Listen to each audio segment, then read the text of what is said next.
Hello, welcome to Richard Toy Princess. Apologize for the delay. I sat down to get started and my bladder was like, hey, could I have a minute? And it actually needed like 3, so my apologies. And also, Kenzo is here to say hey. Thank you. Hello, Chris Plastic. Welcome. Lovely to see you. Get a little more coffee.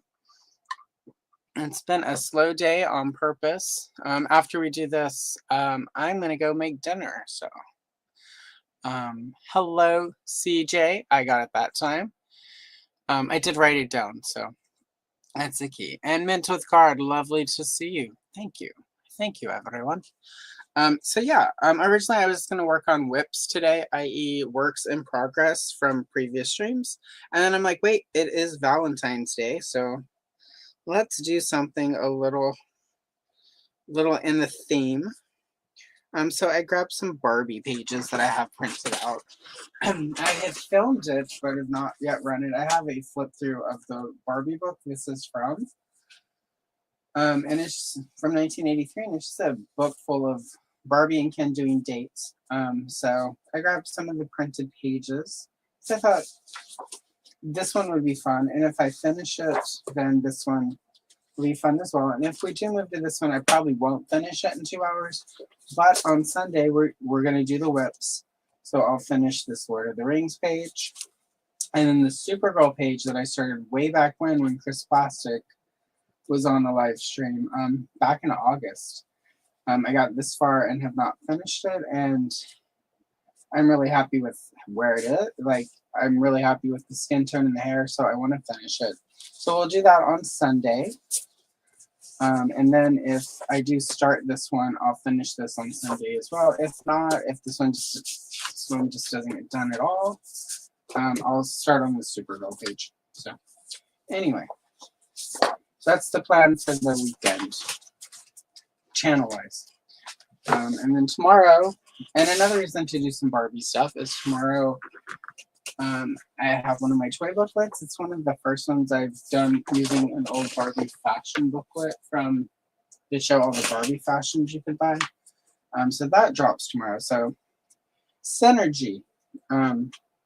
So yeah, and then of course shorts, always shorts. I forget what the short is tomorrow. I'm sure it's good, whatever it is. So anyway, how is everyone? How is your week? How is your Valentine's Day? Yes, I did say it with the M. Everyone should have a happy Valentine's Day. Anyway. There we are. Oh, it's a little crooked, but whatever. Not filming it for a video, I'm just filming it for you to watch. It's a little dark, so let me adjust. There we go. It's a little more light. Very good. Yeah, I don't know. It felt appropriate. Plus I did all of the Gem and Rio pages I've done already. All of my He-Man and Tila pages, She-Ra and Bo. The last one that could have sort of been Valentine's friendly. That was the Color and Shield that dropped this morning. So here we are. But Barbie is dependable for many things, and this is one of them. There will always be romantic themed Barbie pages. So anyway, get started. So yeah. Also, if you don't celebrate Valentine's Day and you celebrate Galentine's Day, which is where you hang out with your, well, for women, you hang out with your lady friends, or if you just, some people don't celebrate anything today, and that's okay. Yeah, it's one of the few things Matt and I do sort of celebrate. And just because we both were in shitty relationships for so long, but now that we're in a good one, we like to mark the occasion. So,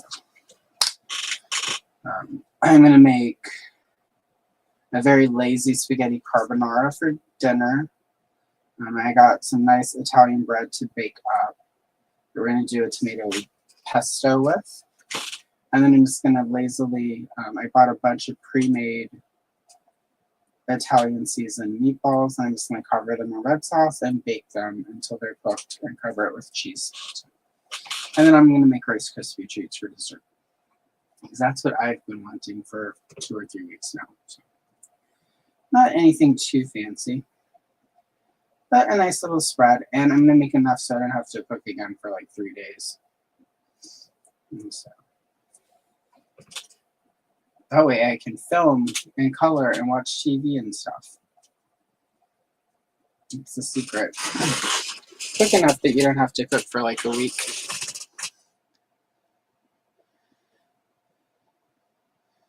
That sounds like a win to me.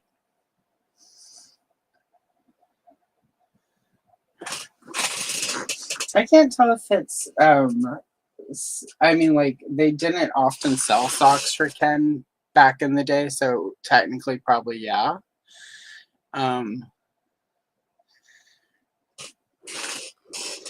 So he probably is barefoot, like, to be honest, under the shoe, no socks. And just because there was one Barbie fashion for Ken that I remember as a kid, where it was just a white t-shirt, some white tidy whities, and a pair of socks. And I wanted that as a kid because I still had my Luke Skywalker doll from the Kenner 12-inch line. But I managed to lose all of his clothes somehow. And I wanted that for him. And that's how I found out that the Kenner Luke Skywalker was bigger than Ken, and it was definitely a tidy whitey situation. So, but that was back when if your doll body was too close to size in Barbie, Mattel would like sue you. So like that's why like Darcy, the Darcy body Kenner made when they sold it to Hasbro and it became Gem. That's why those bodies were slightly bigger and slightly different. Was it needed to be enough because Mattel would try to sue you to like, you know, keep their market dominance. That's why the Mego dolls are also like lanky and weird looking because they had to be different enough to prevent a lawsuit. That all calmed down after actually because of He-Man and Masters of the Universe, because I think it was Remco did a couple toy lines that were very close. I mean, they didn't use the same body, but it was the same size. I think it was the Conan and the Warlord from DC line. I'm pretty sure those were the ones. It was Remco, though, and they tried to sue him for using the body, and it was ruled that they didn't own the concept of, like, or the size, as long as they weren't taking the exact mold that Mattel was using. You know, people could make action figures that looked like He-Man. And it was after that that it sort of started chilling out, and suddenly most of the fashion dolls would be cross-compatible. So anyway, there's your dorky toy, your toy geekery for the day.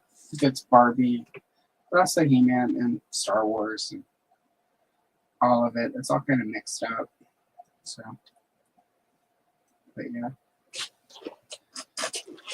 And I'm just, for the sky, I'm just going to start with like violet. And then I'm going to go in with like some darker blues and try to get a nice tapestry of sky behind them with pencils.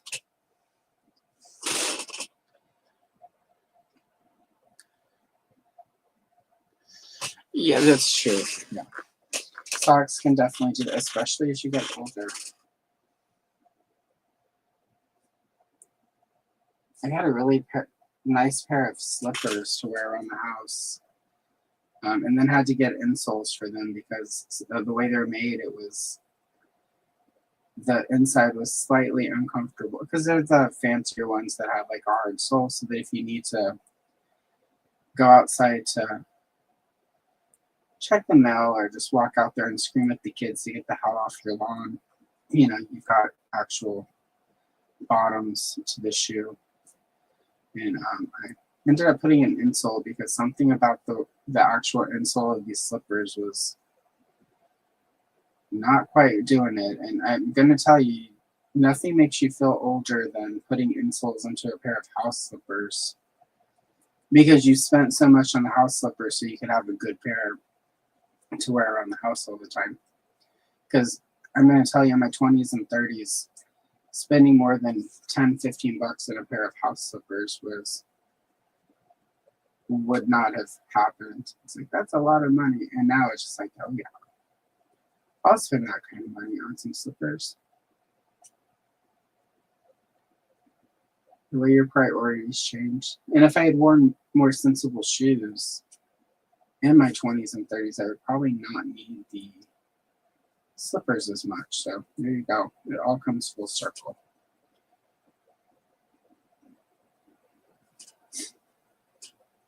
I'm getting pretty with the blue and the purple.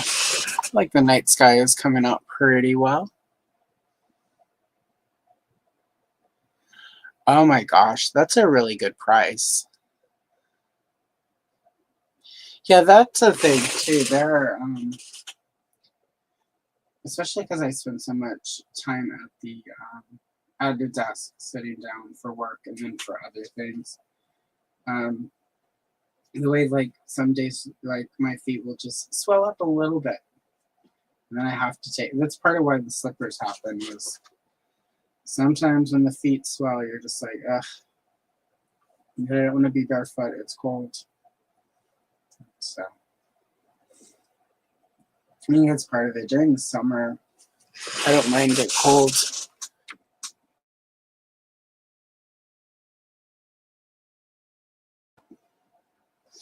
That's really cool, CJ. I had found during the pandemic when things were locked down and I was spending way too much on toys on eBay.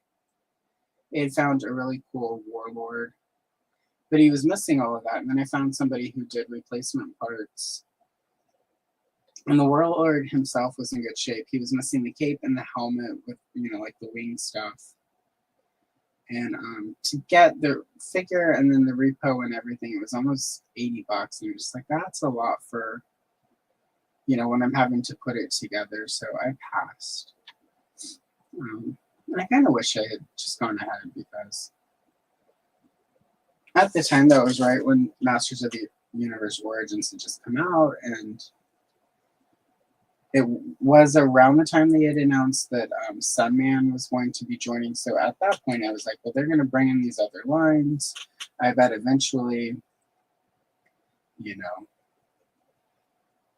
if they don't do it, somebody who has the Warlord, the DC license will do Warlord and, like a revival line. And it just never happened. So now I'm like, I wish I would have just, even if I had spaced it out a little bit. I haven't seen a Warlord that looks that nice for that price since. So we'll see. I mean, it'll happen now. I've been really lucky lately that I've been filling in the holes in my strawberry shortcake collection, the vintage one. And I've had a lot of really good prices just sort of come my way on eBay.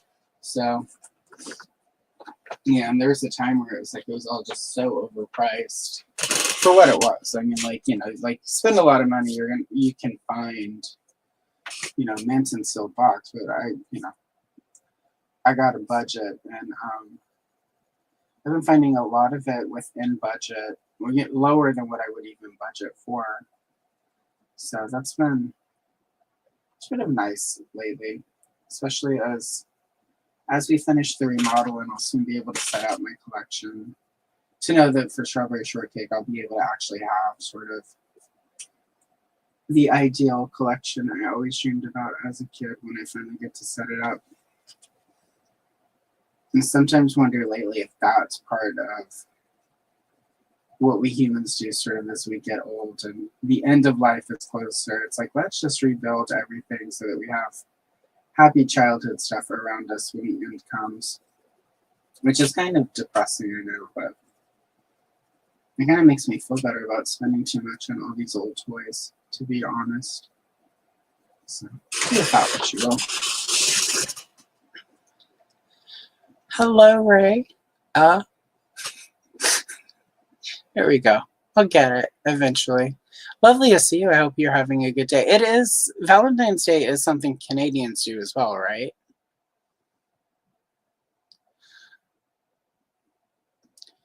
Well, you know, sometimes. That is amazing. That 5.5 Rainbow Bright is really cool. Hello, Payne. I am hoping that I've got Rainbow Bright and I got the other color kits that they've released so far. I'm hoping they do more of those because those are really cool. And I don't think they actually, I'm not as knowledgeable about Rainbow Bright as I am some other toy lines, but I don't think they ever actually did a proper 5 5/4 line. And I do remember as a kid, one of the reasons I didn't end up getting Rainbow Bright because it was mostly, excuse me, it was mostly just ragdoll.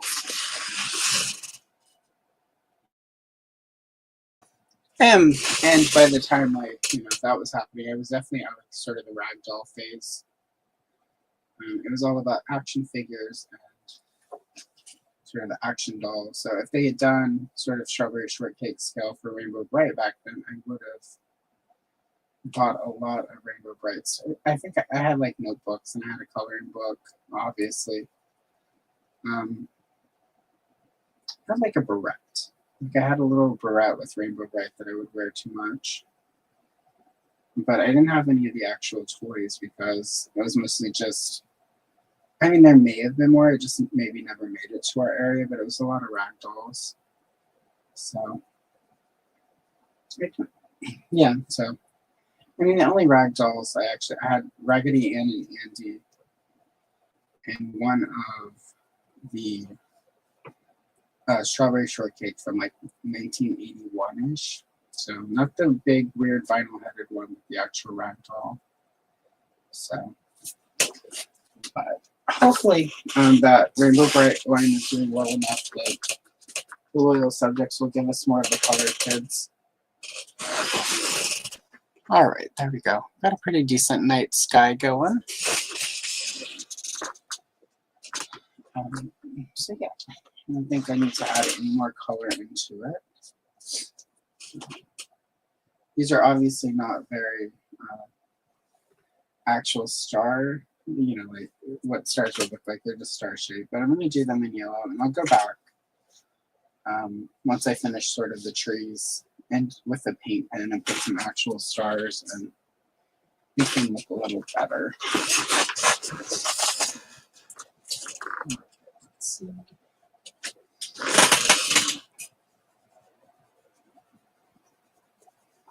I'm just going to use Pale Sage as my base color for these leaves.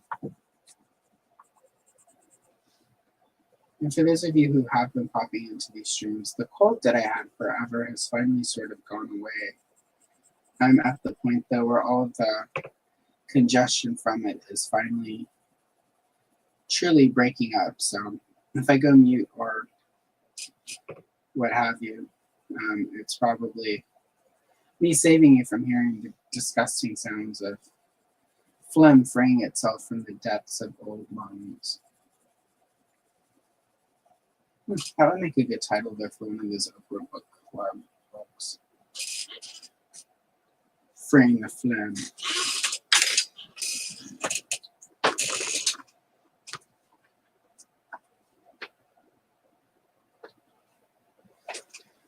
The Pale Sage is down. I'm pretty sure this is Prussian green. But as you can see, it's so small the number and the name is gone. So we're gonna hope it's Prussian green. If it's not, it should be dark enough that it'll achieve what I want Prussian green for, but I'm pretty sure this is it. Yep, that's what it is. As you can see, I have to the point where I'm almost going to have to retire a bunch of pencils. So, however, between this pencil extender and I have an X-Acto blade, I've been able to get even more out of some of those. So, I'm going to keep going until they're completely gone, because waste not, want not. That's what my grandmother used to say. So.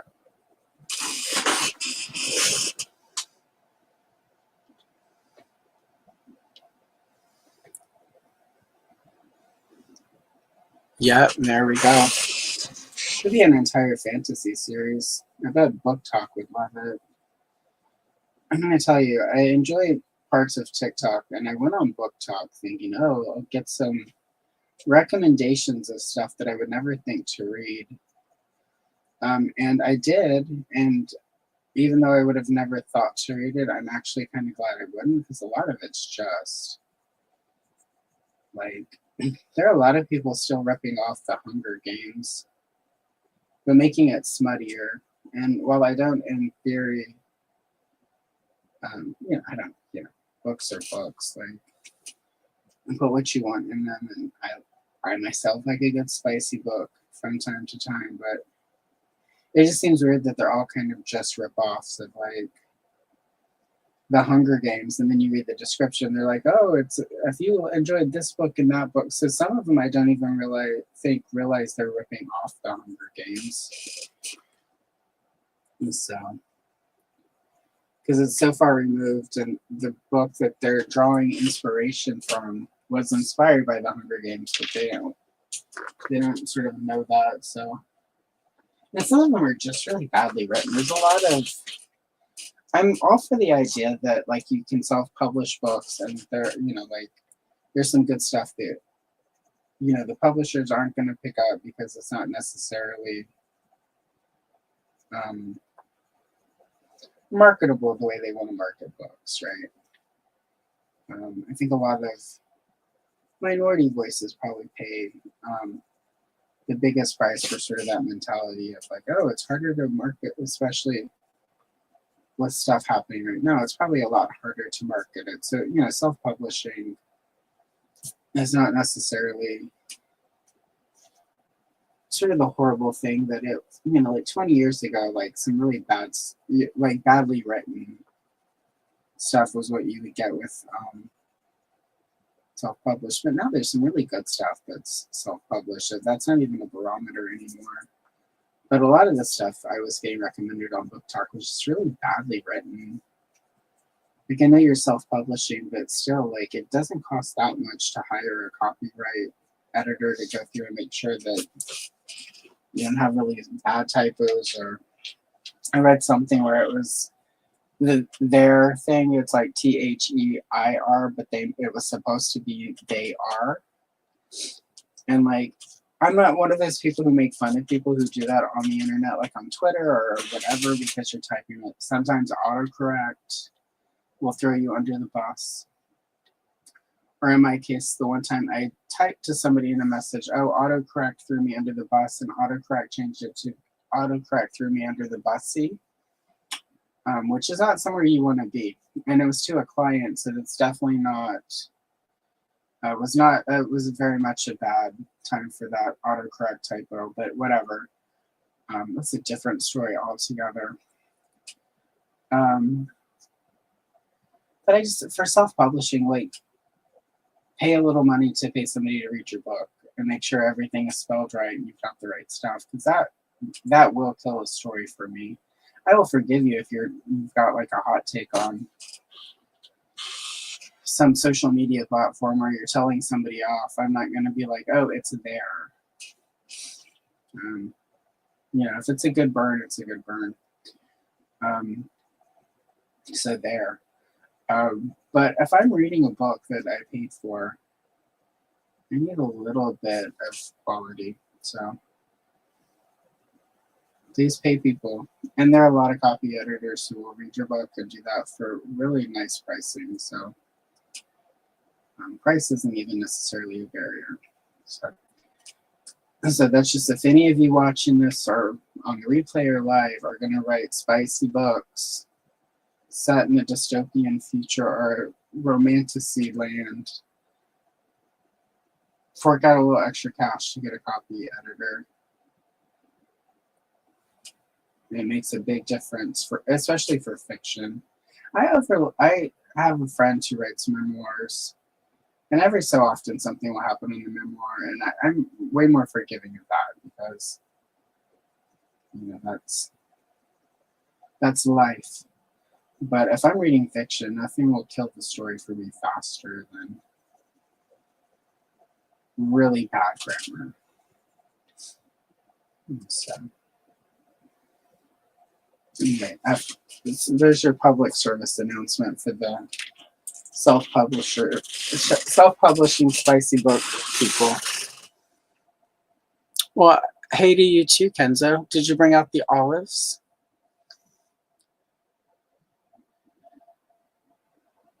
CJ, I am wrapping up a novel, and I am going to be looking for a copy editor person. So let's figure out a way to chat because I would be happy. I would much rather pay somebody I know.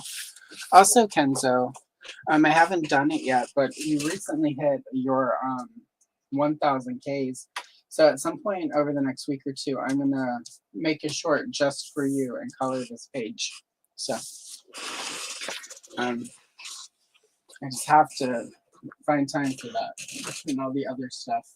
So anyway, and if you're watching this and you haven't subscribed to Kenzo, please take a moment or two and go subscribe to his channel.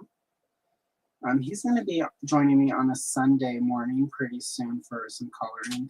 And then he and I, once my studio is finally set up, he sent me some really cool 3D printed stuff. And once my studio is set up and I can properly paint, we're going to do some collab videos where we paint and chat and do some custom work. So go check him out if you haven't already. I think most of you watching this probably have. But if you haven't, check out Kenzo. He is one of my favorite people in this little corner of the internet, YouTube, that we all hang out in. And he sends really good reels. So, I mean, he's part of the whole reason that Bring Out the Olives thing took off the way it did. And so.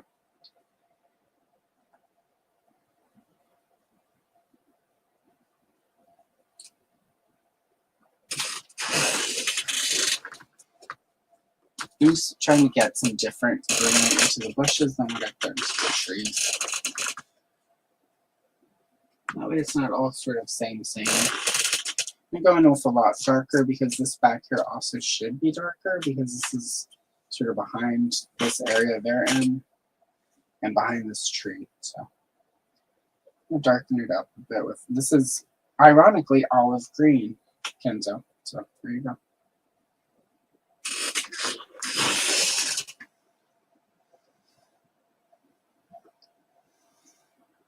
Alpha Magnus, hello, how are you? I feel like it's been decades. And partly because I have almost like 20 of your videos saved in my to watch thing. I should try to do that tomorrow when I'm filming. Everything is so hectic and busy. How are you doing, sir? I think we're also overdue for trying to find a time for you to come back and hang out with me sometime. So let's coordinate now that my life has calmed a little bit. Yeah, in some ways. It's time to get everything back up and rolling. So.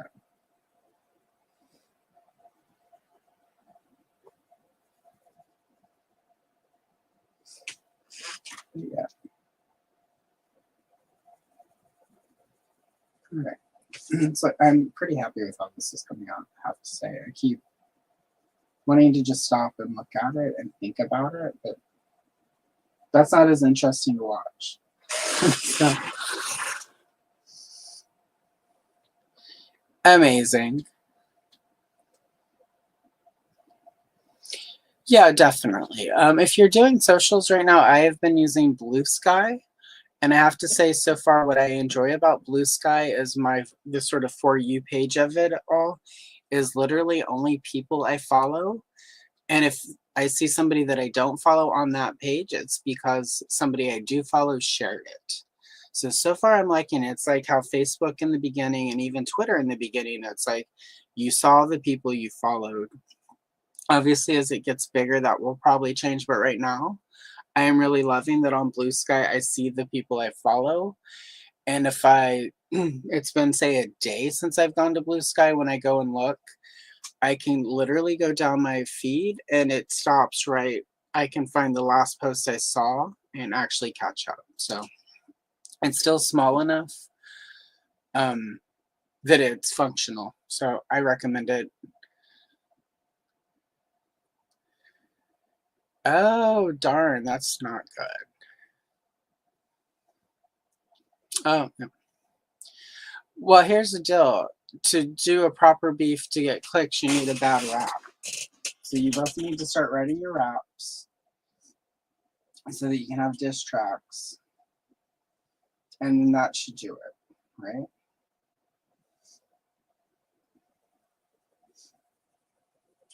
I mean, if I knew that's all it took, I would just be open about the fact that I'm beefing with pretty much everybody in existence right now. I should just turn into that channel where every week it's like me uploading a video of me coloring and then ranting for like an hour or two about everyone who sucks that week. And sadly, I would probably get way more, watch hours and way more subscribers if I put that certain negativity into the world. But I feel like I would really quickly be really unhappy doing that kind of content. So sadly, maybe next year, maybe this year on Festivus, I'll do a sarcastic Festivus, like airing of grievances video and just make up stuff. That would kind of be fun. I also have the philosophy that you shouldn't publicly beef with somebody because then they know you don't like them. And frankly, it's much easier to get proper revenge and make people pay for what they've done to you if they don't realize you hate them. So, I mean, maybe that's old school with me, but yeah.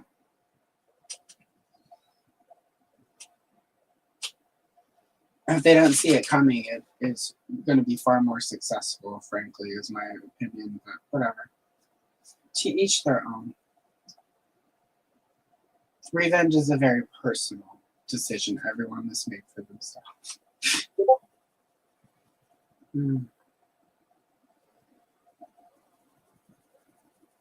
Right, there we go. We've got the bushes in the back, and they're suitably dark. Boom, boom, boom.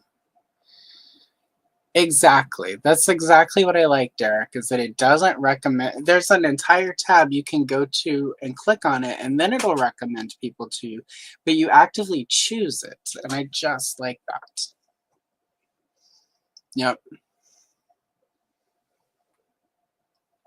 Hello, Derek, and happy Valentine's Day to you. And hey, G1 Twitter was amazing, so I'm not going to complain. I liked G1 Twitter.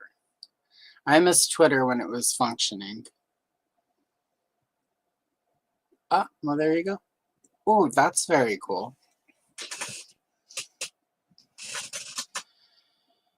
And yeah, I keep wanting. It's ironic. I was about to completely quit social media, and then I started this channel, and I realized part of how you let people know stuff is coming out is you do some posts on social media. You're in groups. You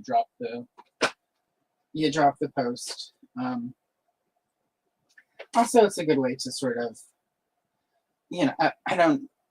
Some of you here follow me on social media on different platforms, and it's like I'm really specific about what I do and don't share at this point in juncture in time. But I use a lot of the messaging features. It's really cool to be able to. I mean, for instance, Alex, Black Phoenix, who is probably not here yet because they are probably either asleep right now, getting ready for work, or off having fun. Like Alex and I chat on YouTube not YouTube, Facebook, Instagram, and TikTok. So like we've got 3 different chats going at different times, mainly just sharing stuff. But it's really cool. Like, I enjoy the whole sending reels and messages and just sharing stuff like that. It's fun. I don't know. I enjoy that way more than I did the days where I would post these big, long. As much as I miss LiveJournal, I don't miss LiveJournal. I think way more shit got started back in the day on LiveJournal because there was this push to have sort of all these deep thoughts and hours upon hours of monologues and even original, even Facebook back in the day, that would happen a lot. And I don't know. It's not my jam anymore. I just want to drop, some cool pictures on Instagram, promote something cool I'm going to drop here on the channel, and then send reels to people and messages. So, and occasionally argue with racists.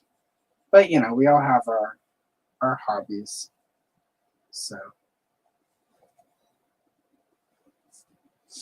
Some lady today on a post I saw said something really racist, and I just leaned in and said to her, wow, what a stupid thing to say out loud. I hope your diarrhea comes back when you're stuck in traffic in your car and you can't get to a bathroom on time. Have the day you deserve. And I gotta say, that did feel good. So I hope that my wish for her comes true. Probably won't, but I hope so. I mean, she's probably like, has an eating disorder, like one of the ones I used to have where she just doesn't eat. So, but then again, if she accidentally swallows a bug, her body won't know how to deal with it. So maybe there's hope. There's always hope. So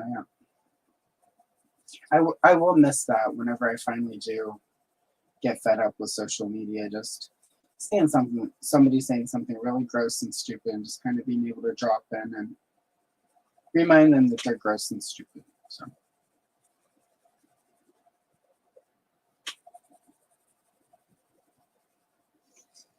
For the rock wall, I'm doing a combination of like a rosy beige, and then I'm just going over it with putty beige. So it has that rock look to it. And it's also kind of got a pinkish thing, so it works for Barbie.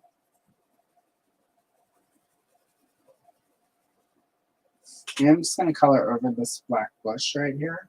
And then I'm going to go in with a paint marker and put some green in that. Yeah, I'm just going to keep going. I just heard it myself, and we're just going to keep going.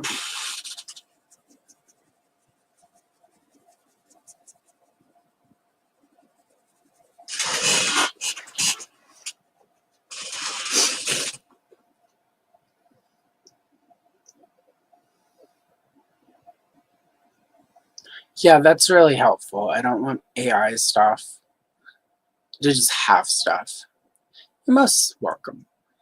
Hello, lovely to see you. Thank you, Jake. Welcome. Yeah, that I mean, like, there's gonna be the thing on any social media platform where people who are there are going to swipe stuff and sort of claim it as their own or whatever.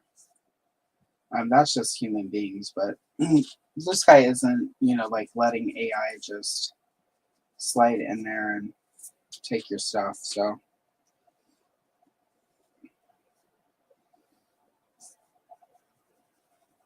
if AI wants to come in and take my stuff, I would suggest they start with my sink and do all the dishes.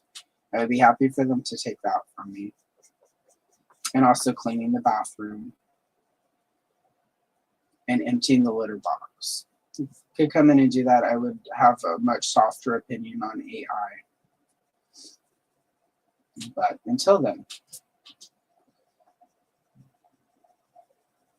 also my day job, a lot of the companies I have to deal with, at least one of them, who's recently had to replace their CEO, use a lot of AI, and it's really, there are a lot of flaws to the system that have caused a lot of problems that I then have spent hours upon hours trying to advocate to get fixed. So, yeah. So anyway, I don't know. It has a long way to go before I feel like it can be used responsibly or reasonably.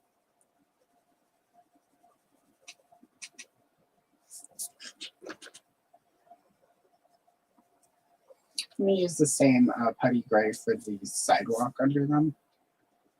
I'm going to assume it's a sidewalk or a patio. That's what we're going to go with.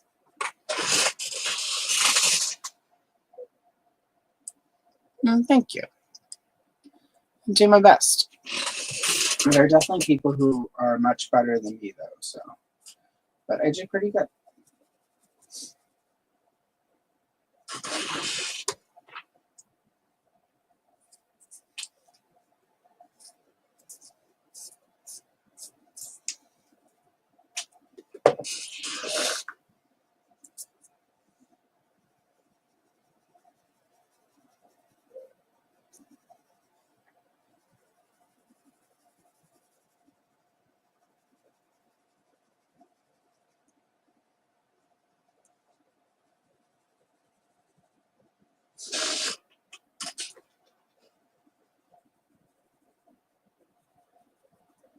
This putty beige is definitely, I haven't used it a lot, but it's definitely, I think, going to start being my go-to whenever it's like cement. It's not quite gray, but it's kind of gray. It looks pretty good. Not a color I have used a lot.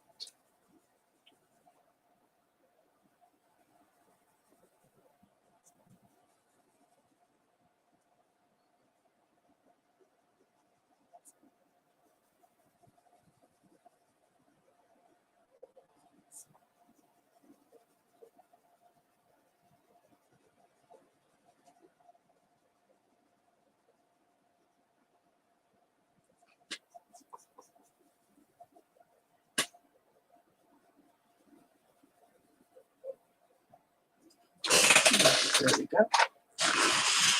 And there's all that.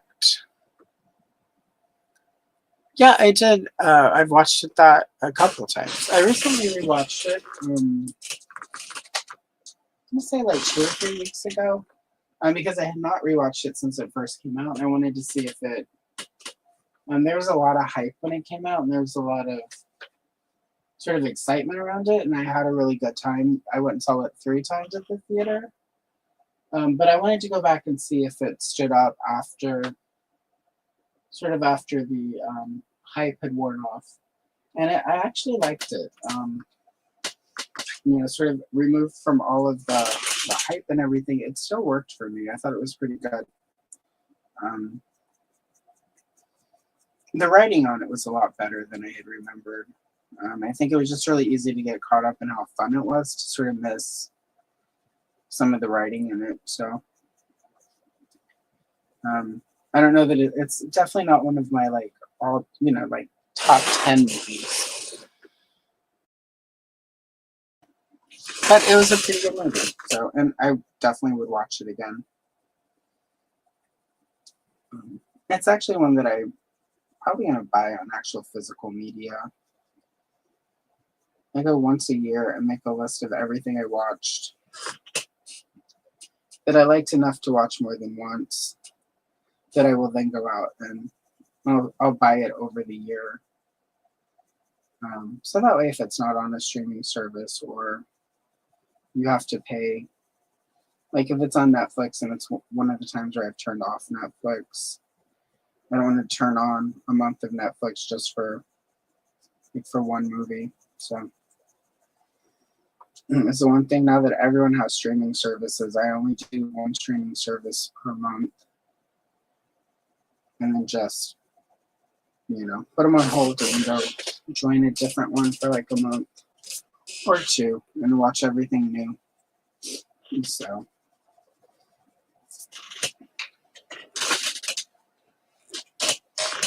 they're also expensive when you get too many of them, and the whole reason we all stopped cable was too expensive. But it's not much different if you have all of the streamers. So, like, I just turned off actually Netflix last month, and 3 months before that I turned off Disney. And so right now we're doing Max, and once we've watched everything on Max, I'll probably turn on Paramount for a month or two. It's been over a year since I've had Paramount, so I'm sure there's a lot of stuff on there to watch. And so, and then, you know, sort of keep the cycle going. Because it's really hard to watch everything anyway. And I find I have a harder time finding stuff to watch when I have too many streaming services to pick from. And then I end up watching nothing, and then I waste all of that money. So, and YouTube has actually a lot of movies you can watch with ads now. So, okay, there we go. And thank you. I'm all right. Could be better, could be worse. And thank you.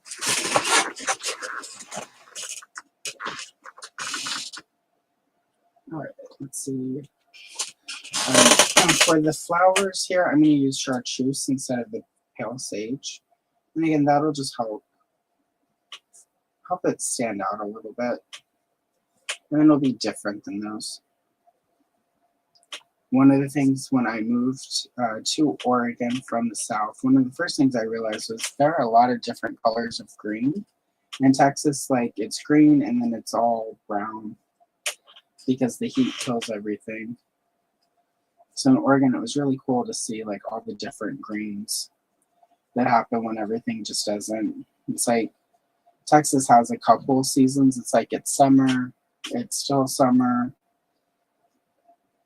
surprise, fall. No, just kidding. It's summer again, Indian summer. If we call it that anymore, but Indian summer.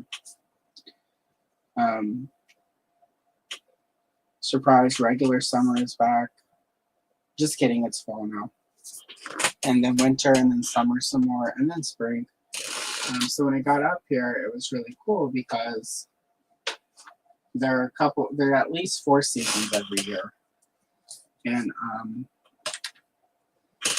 there's just shades of green that like I don't remember seeing. Even when we lived in Louisiana, you know, like in the marshes and the swamps and stuff, there's a lot of green. But it's...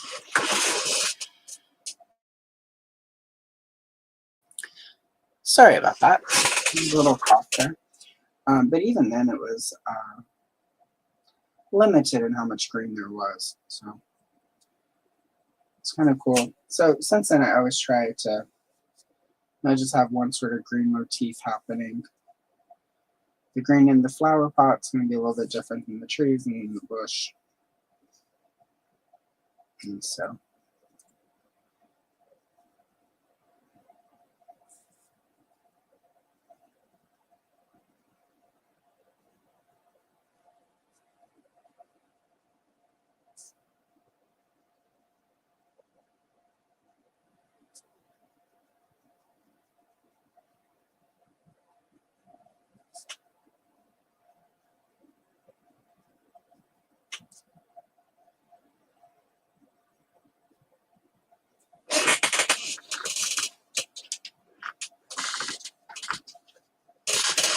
and then we're going to top it off with apple green.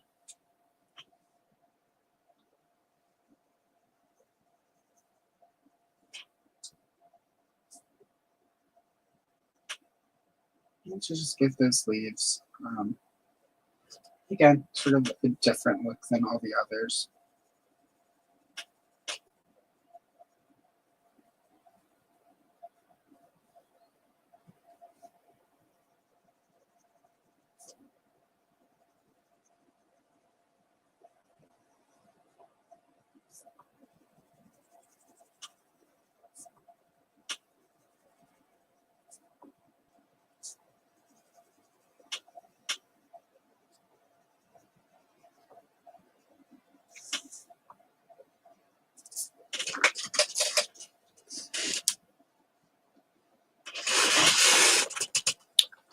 Alright, let's see. For the flowers, I'm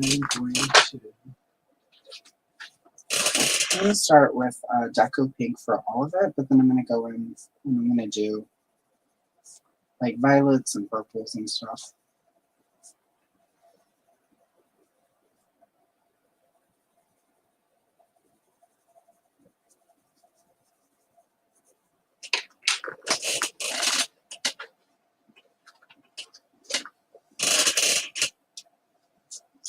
Start with Process Red, which is a very dark purple. Not sure why they call it Process Red.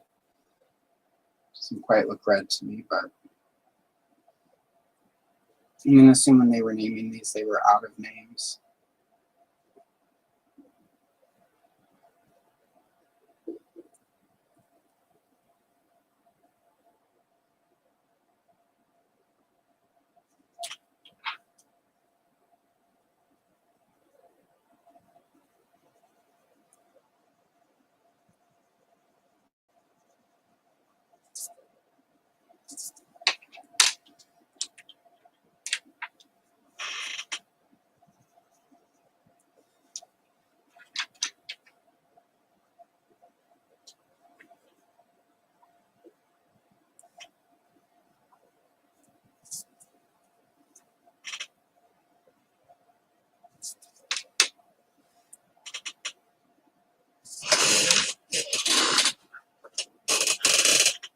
This is Orchid, so I'm just going to go in with that.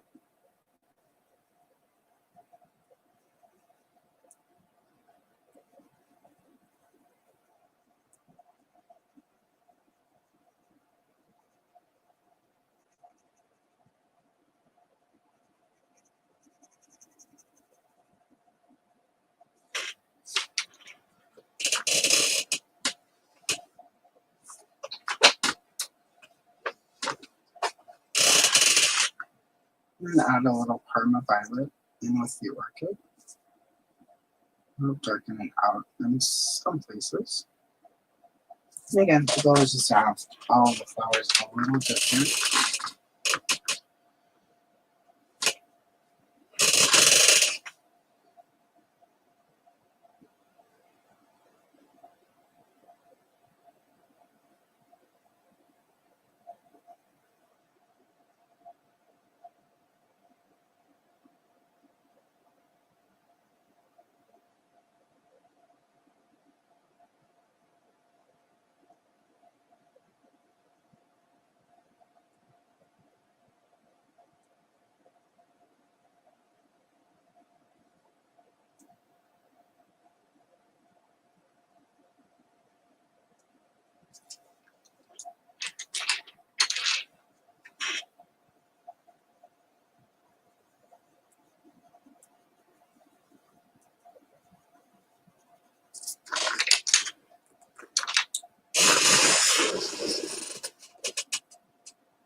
Oh, thank you, Crusty Old Crow. Lovely to see you.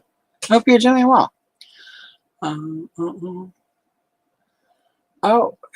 do it. More people doing ToyTube, the better. Yeah. Yep. And once you get all set up, and if you want to join me on a Sunday, let me know. Same for you, Crusty Crow. I think we had talked about you joining me at some point, and things, I think, got chaotic for everyone. But we should have you on very soon, because it's sort of overdue, I feel like, at this point.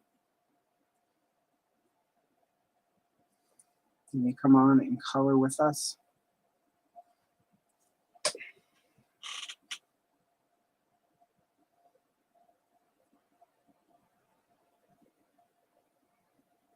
And put some mulberry in here. Again, it's like a darker purpley pink. And it's Barbie. These are sort of the colors. Prior to like the 80s, she wasn't quite as pink as she became.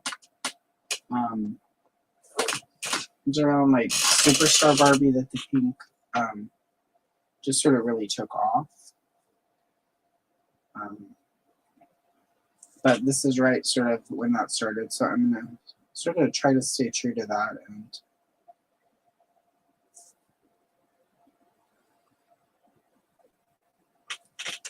try to stay in that side of the color wheel for most of her outfit and everything. And the flowers.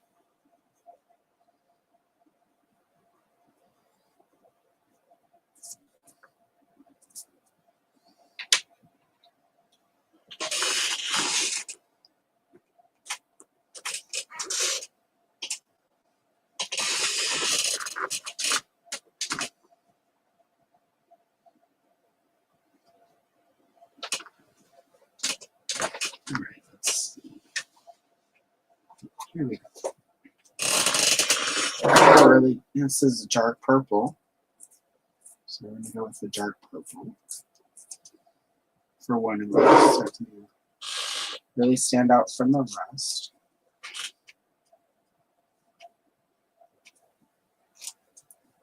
Let's tighten up.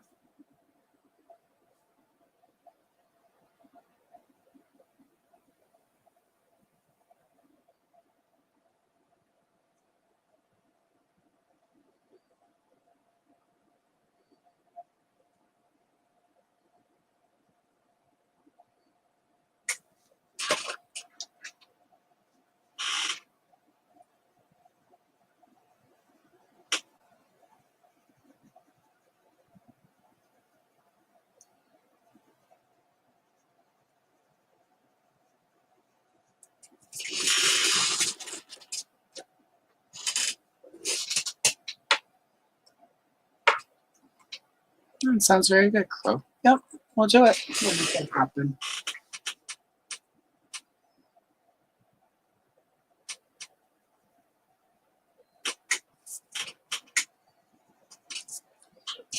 We just got the one left.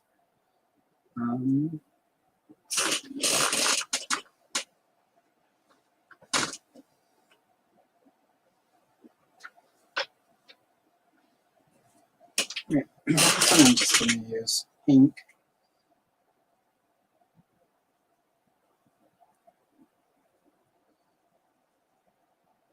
With all the darker colors around it, and so be pretty good for the one that's front and center.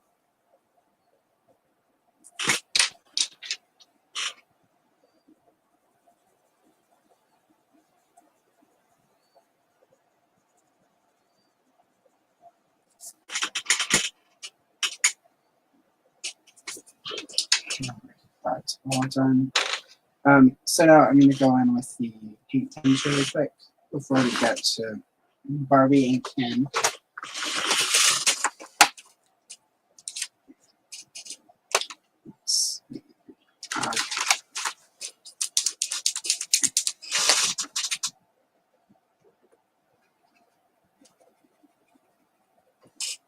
I'm going to go in with the yellow. Just going to put some dots here in the middle of these flowers.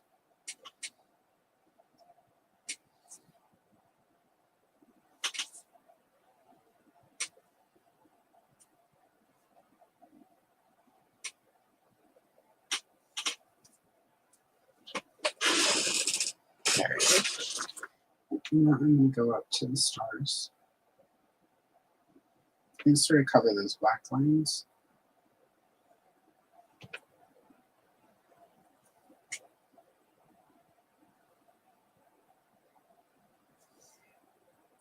I'm also going to try to make them less sort of star shaped so they have a little bit more of a real star look to them.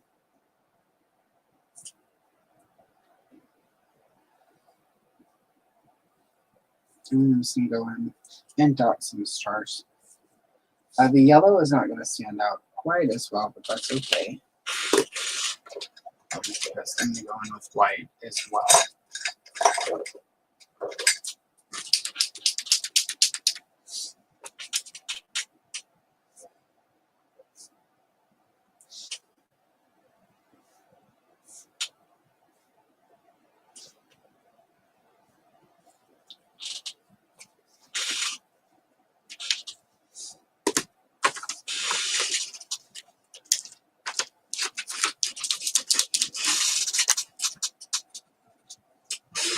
Right. And also I'm going to go in and fill in some of the sort of the way they did the plants. They just started like black ink. I'm going to go in and just sort of put some green in there. Can only cover all of the black because these probably, based on where they are, sort of would have that for shading in the shadows. So I'm just going to put a little green in there. So they can be the spots where the light is hitting the leaves.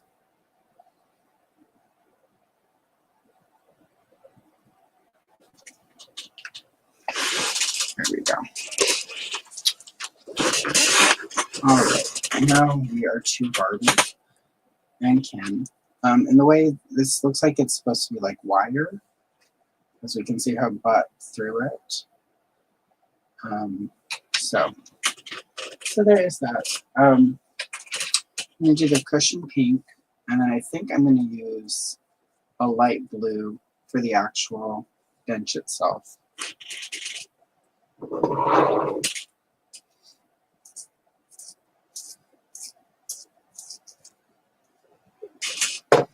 I did a little research and I could not find the furniture that this is based on. So it's probably just made up. Sometimes with these coloring books, they would actually base it on Dreamhouse furniture or an accessory that was coming out. Sometimes the outfits and the coloring books are directly from the new outfits that they were putting out that year. These books were really sort of marketing because until the 80s, you couldn't have like a cartoon to advertise the toys. Like He-Man and the Masters of the Universe sort of started that after some of the regulations were really relaxed. But Barbie, other than a couple of specials for Barbie and the Rockers, she never got like a cartoon or anything. So things like this coloring book and storybooks and things like that were how they mostly marketed her stuff. And so a lot of times there'll be a coloring page and I'll be like, oh, I have that particular thing. Because it's literally them just sort of advertising that this is a toy that we're releasing this month or this year or whatever. And so, but I could not find anything that looked like this bench. So, and it's possible there was this sort of bench that was released, but this is based on a prototype. Often the people drawing these would get it at the prototype stage, and then during production, the way it looked would change, or they would cancel an item. Like this book does have Barbie and Ken eating at McDonald's, even though it doesn't have the McDonald's branding on it. But this was released the year they released that Barbie Loves McDonald's playset back in the day. So, which is why I looked for this to see if it was an actual toy. So I try to color in these old books, sort of, when it's an actual item, I try to be vaguely accurate if I can. But since this is not, as far as I can tell, based on anything that they actually put out, we're just going to make it up because we can.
Hello, Universal Toy Collector. Sorry for the delay. I got caught up in that. I got caught up in the bench for a second there. What? Yeah, let's see. Okay, and here's your question. Anything, if you click through on sort of the white pens and then you order more stuff while you're there, that does count. It doesn't count quite the same way. I don't get the same sort of commission that I do if you click on something directly linked, but I still get a small commission. So every little bit helps. Like, anytime Amazon, and usually it's all pretty much Amazon affiliates that I have linked for stuff I actually use. Anytime Amazon sends me, it's usually like 10, 15 bucks every quarter or so. So thank you for those of you who do use those. They count. I put it right back into buying paper or pencils or yeah. So it goes right back into the channel. So it's definitely a way. You're enjoying the channel, and I know it sounds cheesy and like it's a set script or whatever, but if you enjoy the channel and what I do here, that's the easiest way to support what I'm doing, because they send me that and I literally go and pick up something I used to make a video, or I'll buy like a specific coloring book or whatever and then turn that into a video. So it's definitely appreciated. And anything you buy, if you click through, it saves basically a cookie while it tells Amazon you're there because of me, and whatever you're buying was because I got you to go to their site. So yeah, every little bit helps. And it's muchly appreciated. Thank you. It's always exciting when they're like, you have earned this amount for referrals, and then I'm like, I can buy something. For the actual furniture part of it that isn't a cushion, I'm going to use Caribbean Sea. It's a blue that I really like, but it helps. It'll be a good contrast because Barbie's obviously going to be pinks and violets. Ken, I'm going to put in yellow and a darker blue, probably. I haven't decided on his jacket yet. I don't know why, but I have just in my head, it's like 80s Ken is like yellow and like blue and sometimes like earth tones. And Barbie is always like pink and violet, so it's not necessarily based on reality, but it's my headcanon, and it makes it a lot easier to do Barbie pages when I'm sort of working from sort of like what what colors they like to wear. And I change it sometimes. Like I did a Barbie short recently where it was a fashion model. She's like doing a photography shoot in New York. And for that, I put her like in gold and red because it was very fashion. So, and it was a coloring book from like 1981. So in 1981, it was before she really sort of hit her pink phase. So it's like I can get away with some gold and red. Right around the time they did Golden Dream Barbie, which was one of my favorite Barbies as a kid because I liked like all the gold, all of the sparkles. I was not as much, sort of the pink Barbie era. But if you put Barbie like in gold and metallics, I was all about that.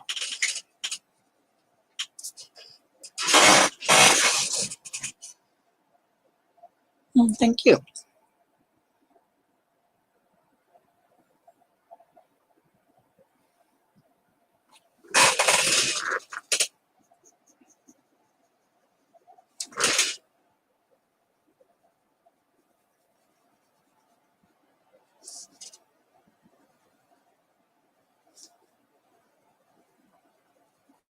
I think I'm glad I did the blue because it feels like it's contrast of it. I feel like is working pretty well. Looks like we're doing good time too. It's an hour and we're about an hour and 11 minutes in. So I feel pretty confident we'll at least finish Barbie and Ken today. Fingers crossed. And if not, I'll finish it on Sunday when I do the other whips. I'm probably not going to get to that second page though. I always print a second page and then rarely if ever get to it. But better to have too much than not enough. I think it was Dr. Ruth that said that. I could be wrong.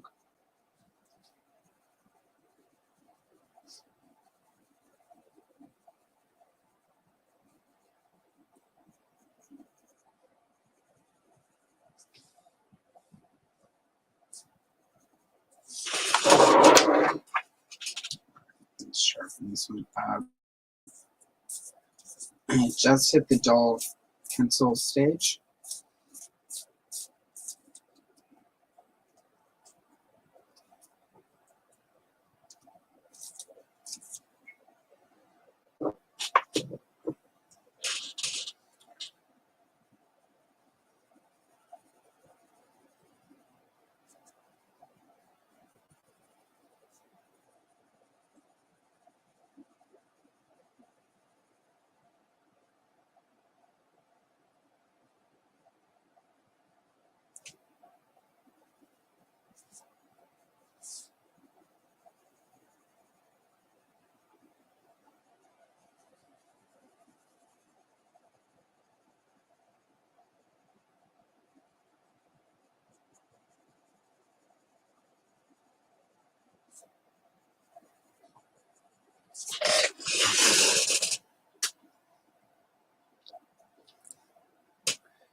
Yeah. Yeah, that one is a good one. I know. I know it's terrible, but every so often you gotta slide sort of one of those jokes in there, one of those references to see if people are paying attention.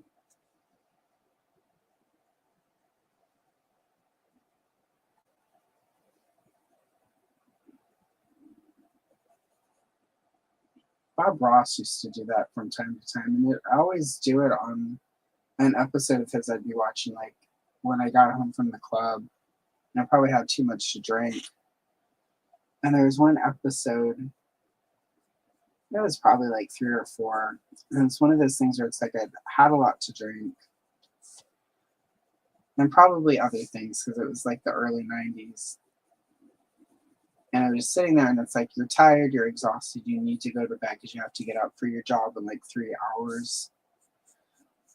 And Bob Ross was the only thing on, and he was sitting there, he was painting, it was like a lighthouse, and there were some rocks. And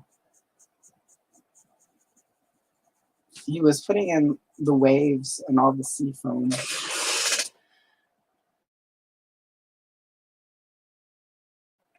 And he's like, when you're doing the sea foam, you want it to be a little violent. He's like, just a little violence, not too much.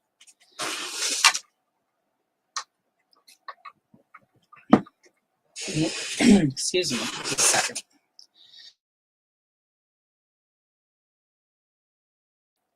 All right, there we go. Thank God, got it. And then he was like, you know, a little violence, like you've been out too late drinking and you come home and your wife catches you. It's just a little violence, not too much, just a little. And he just kept going.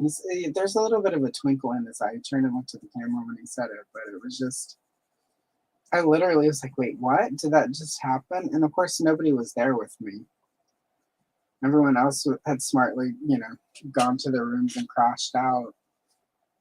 And I just remember sitting there for the longest time, like, wondering, like, did I just, you know, like, have I had too much tonight? And my brain just made that up. And then later, when I was not inebriated, I would watch episodes, and every so often he would slip something in there. I'm like, okay, yeah, I definitely heard that.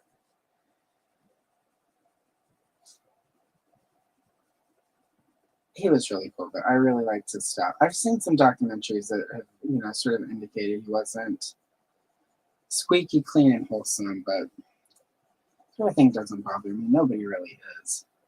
Um,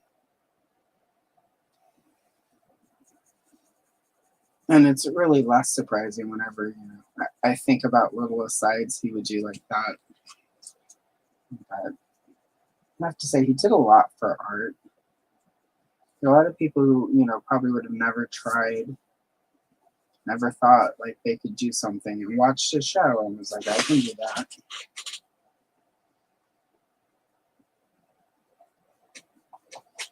And I think the more people that do artistic stuff, even if they're not artists per se, people are just happier.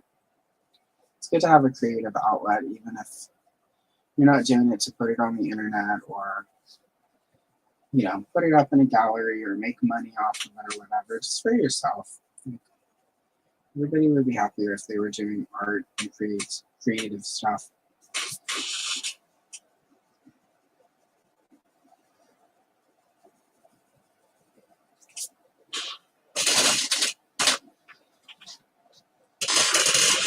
All right, and there we go. We've got her bench.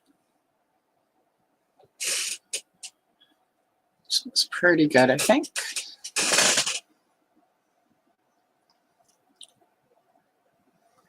Oh, that sounds exciting. I think I would quite enjoy that. All right, bench is done. It's time for Ken. So yeah, we're gonna. I think I'm gonna do all yellows and browns for him. Just that way, whenever we get to her, her coloring is going to be a little close to this bench, but this bench is in her backyard of the dream house.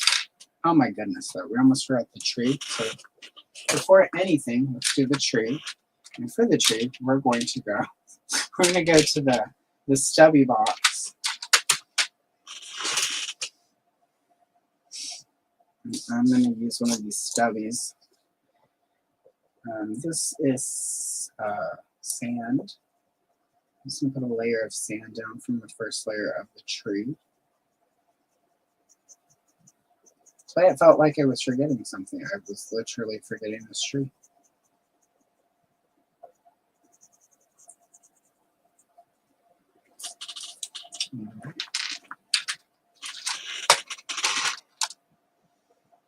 And let's see. There should be something good. There we go. There's a Tuscan red right there. And this is probably, I think this is sandbar brown, maybe. And I say that because it has the remains of the. This is a 10-year-old pencil, at least. It's the remains of the little price tag barcode from the store I bought it at.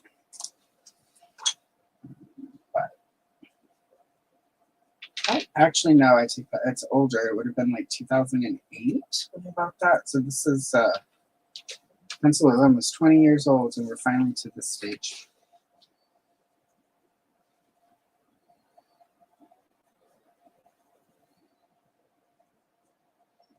And I'm going with the Tuscan red and just sort of put some shadows and some wood-like texture in it.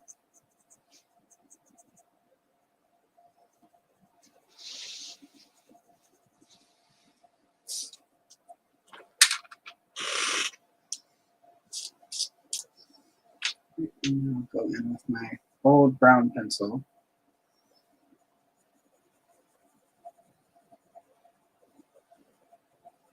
Just lightly sort of blend everything together. Give us a nice warm wood color.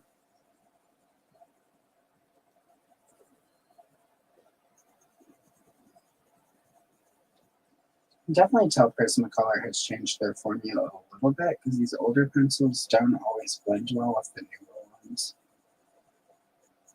I mean, they blend alright, but I feel like sometimes I have to try a little bit harder to get the blend.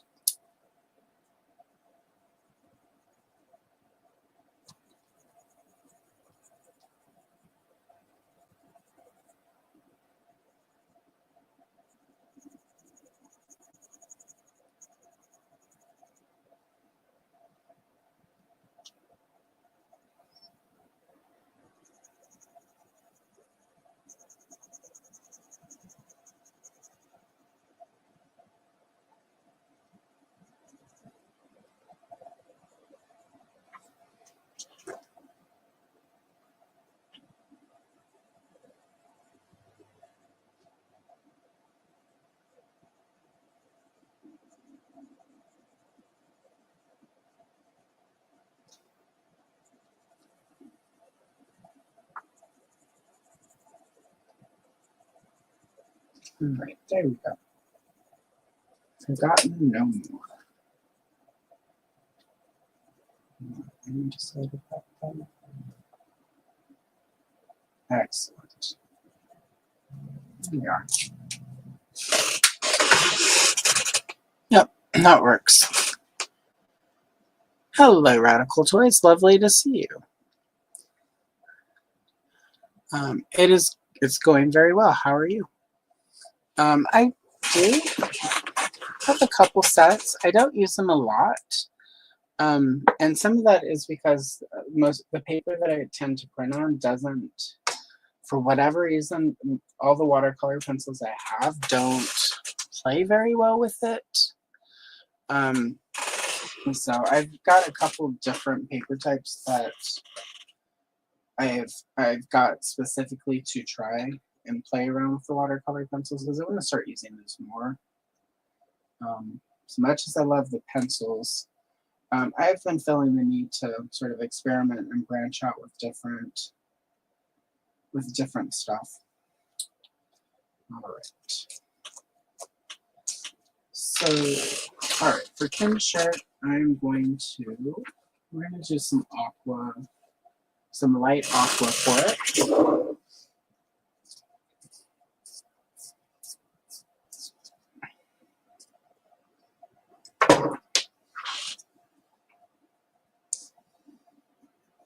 It's not quite blue, but it's close enough. I also think it'll look good because I'm going to give him a yellow jacket. So, and this again this is one of the many combinations I sort of rely on when I'm doing 1980s Ken.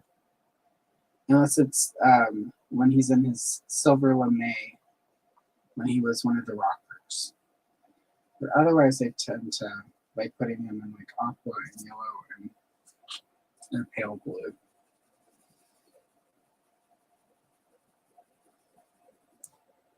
And so we're just going to do that. If you ever wonder when you're watching those 30-second shorts that take like 2 to 3 hours and then I speed them up or film them. Sometimes I just film them and time lapse on the iPhone. But this is literally what my brain is usually doing. Going back and forth with myself about if the aqua is aqua enough for 80s Ken. Well, I like doing it though, because I don't often, if I'm having a bad week or I'm super depressed or grappling with stuff, usually I can, for 2 or 3 hours while I'm filming something, I can usually disconnect and just sort of focus on the process. So it's been very good for those rough patches of mental health that we all grapple with from time to time.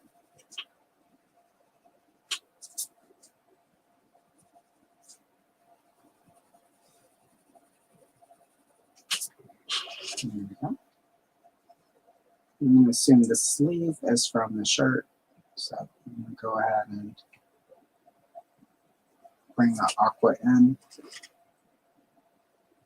And because Ken is very matchy-matchy, we're going to give Ken some socks, and we're going to make his socks aqua. So let's make Ken matchy-matchy, y'all.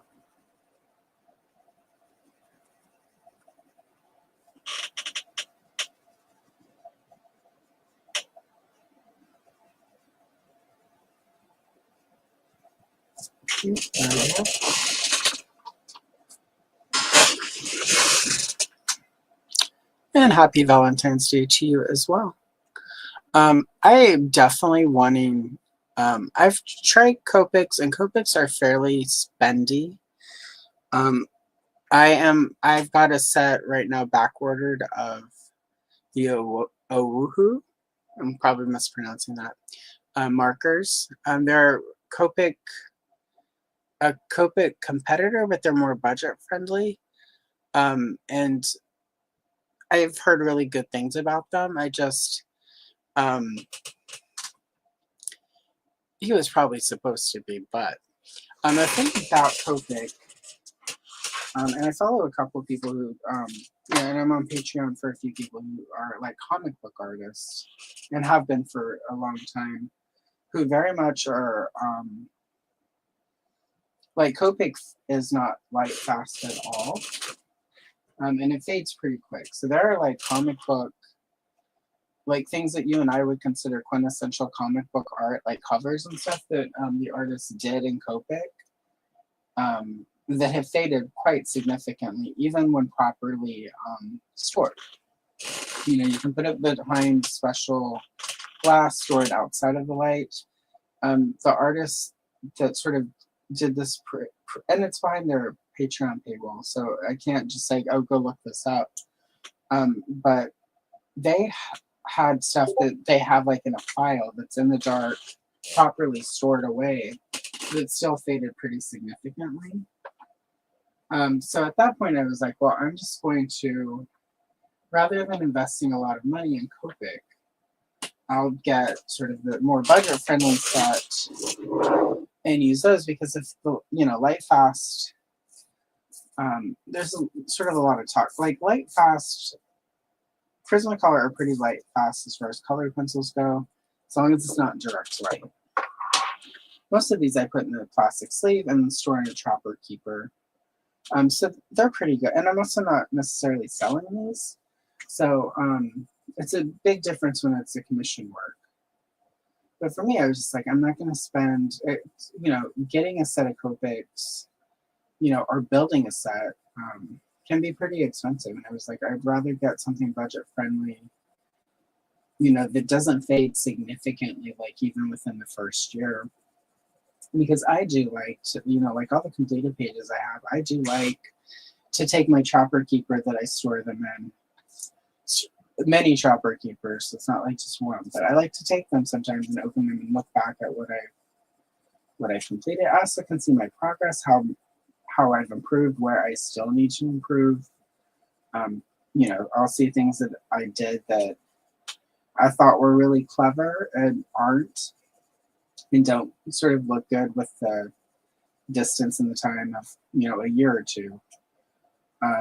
But it would be a real bummer to, and I have a few pages that I used sort of my really cheap alcohol markers on, and even those have had some fading, properly stored away. So it just, I don't know, as cool as it would be to get a set of Copics, I'm just not gonna, it's not something I'm gonna invest in when the light fastness of it fades so quickly, you know.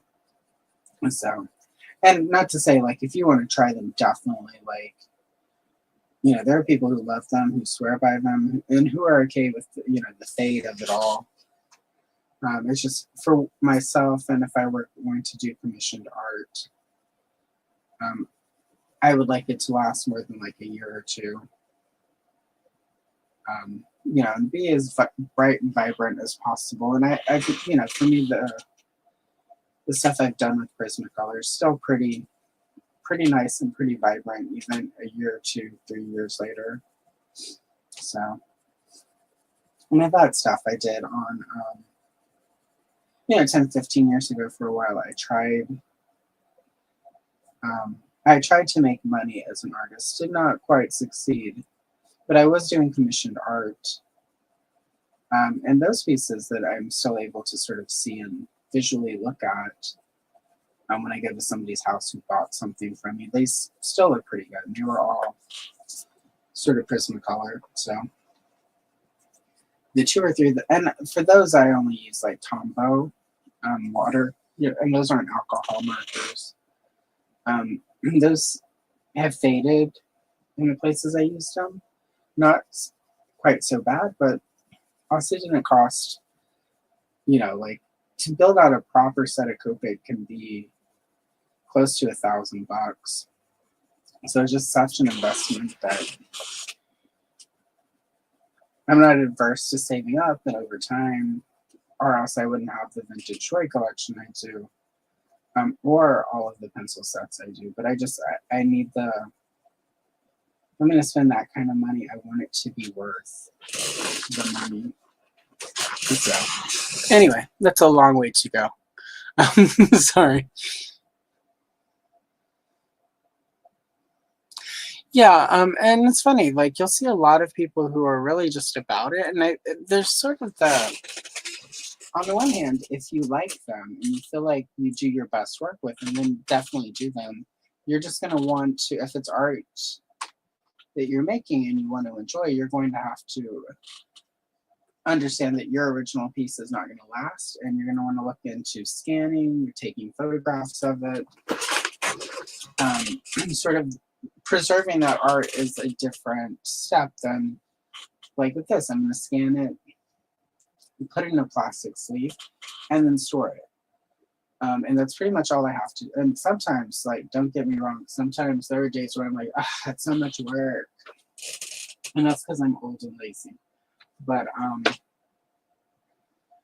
to have to sort of, like have a camera that's specifically set for getting the light, it's a lot of work.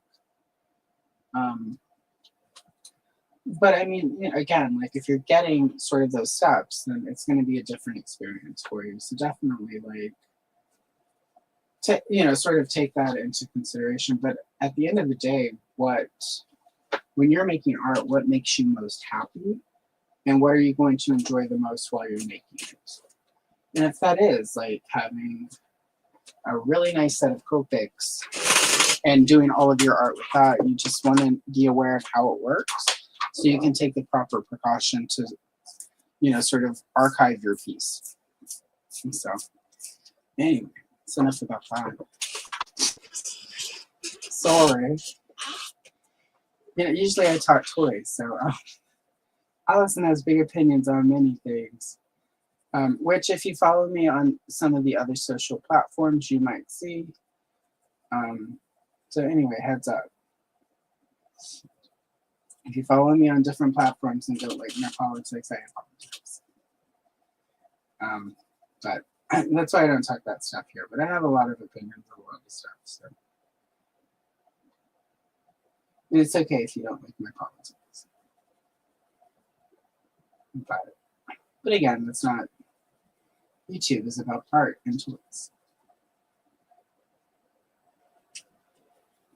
But yeah, so yeah, I've got big opinions, especially about Copics. I know it bums me out though, because I go to like Blick, and I will just sit there and look at the Copic markers, and they have like, sort of you can get them open stock and build a marker at a time. And I was at one point going to do that, and I read the article, and again, the artist had pictures, compare and contrast. Like here it was when it was brand new. Here's the photograph that was taken of this piece, so it could be used as a comic book cover. Here it is after it's been, sort of displayed, and it's been properly displayed, like in a light controlled area. Like the person who bought the piece is, like quite wealthy and knows how to store art, and it still just wasn't. Some things just can't be saved. And if it's a important enough piece, there are ways to restore it, sort of. But I don't think most of us have the time, the energy, the resources to pay somebody to come in and professionally restore a piece that we did. So,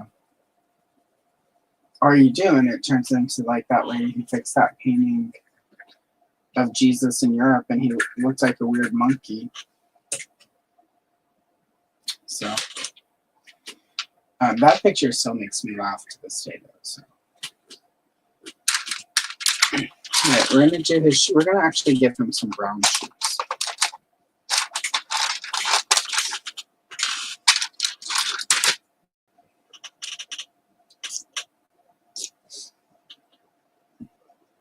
It's a darker brown.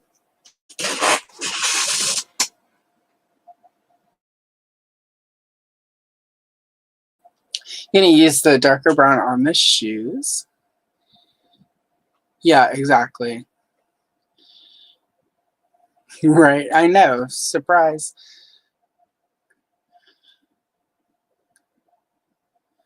Yeah, no, that makes perfect. I do the same thing. Like I have a lot of Yeah, like even Prismacolor back in the day, I got like one little 24 pencil set and picked up some stuff open stock, and for a really long time that was it. I would go to the store, I would add a few colors to try them out to see if I liked them before I bought like one of the big sets that had. And now it's kind of just my go-to. Um, I've got a lot of, I mean, like if you, I do videos from time to time where I test different pencil sets, and it's kind of just because you never know. There could always be a new set that comes out that's exactly what I'm looking for, or it'll have like one color that's perfect. So then I can mix and match and build the perfect set just for me. And but Prismacolor just sort of I always default to because one, it's what I've used the most, but also I know can pretty much guarantee what I'm going to get from it. So especially for filming like shorts and stuff where it's like, if I'm not having a good time with those, it shows. And I also refuse to if I spend 3 hours filming something, that short is going to get dropped. There have only been like at this point 4 that I just completely oh, that didn't work, and then got rid of it. But so I do tend to, and it creates a comfortability factor. But a lot of the stuff I do just for me is where I will play with different pencils and sort of just see where it goes. My friend, a different artist I follow on Patreon who includes free coloring pages. Just her free page this month was she's doing all of her favorite movies this year, and one of them is Jennifer's Body with Megan Fox. So this is her art, but I'm playing around with different markers and with different stuff. But I'm not making a video of this, so I can sort of really just play around and figure out what works and what doesn't. If it doesn't work and I don't like it, it doesn't go on social media at all. And then I can just be like, wow, this worked and this didn't. Actually, though, I'm actually kind of happy with how it's coming out. So this probably will end up like on Instagram at some point. I still need to play with it some more, but yeah, so that sort of tends to be where it's like I get a lot more experimental with the stuff that I'm just doing to occupy my time to practice. Because I don't obviously film every day. Like Monday, Tuesday, Wednesday, I tend to not film anything. So I'll work on stuff like that between I'm exporting videos or on the day where I do research for the Toy Geeks podcast. Like when I need to stop research and like sort of clear the brain palette, if you will, I'll play with something like that and just grab whatever is closest and just sort of figure it out. And so, and a couple of times that's worked out really well, and then I actually do some sort of video that you get to see that that has whatever it was I figured out just messing around. So that's the fun thing about art.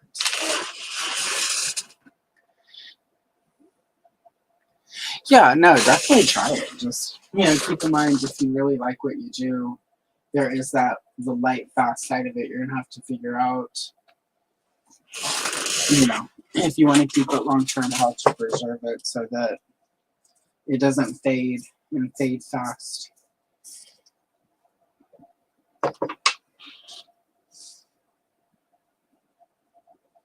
Let's see how we're doing for time. Okay, yeah, we're about 20 minutes left. I might actually be finishing this on Sunday as well, so maybe not though. All we have left is Ken's skin and his hair, and then most of Barbie. So Barbie tends to go pretty quick though, because I've been doing so much Barbie for the last year and a half that it's almost a formula at this point. Kind of the same with Ken. So.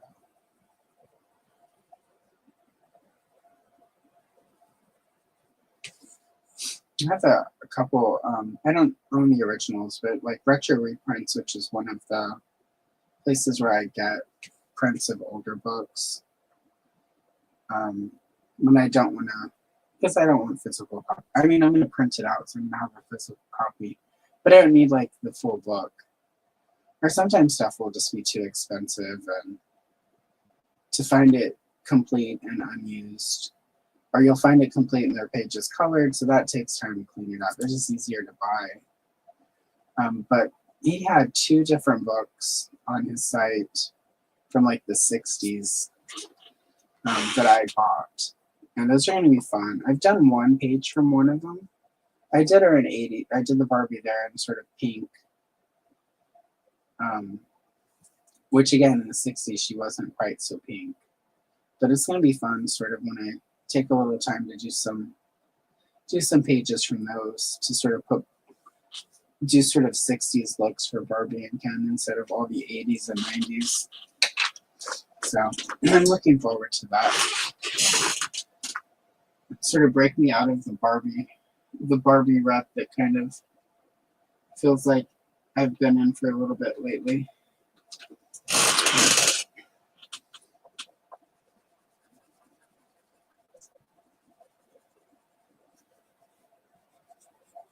I'm going to use cream for his hair, and I'm actually going to use that for his teeth and his eyes.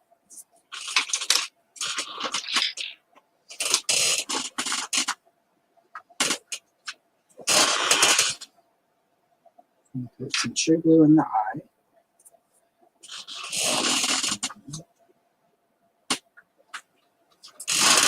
I'm going with this. It's called Enden Throne Glue.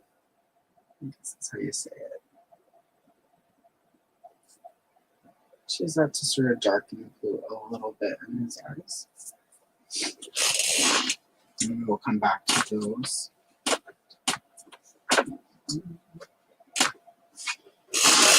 And we're going to use our old friend for the skin tone, the pumpkin orange. So I'm going to go ahead and use that to sort of shade and highlight the skin.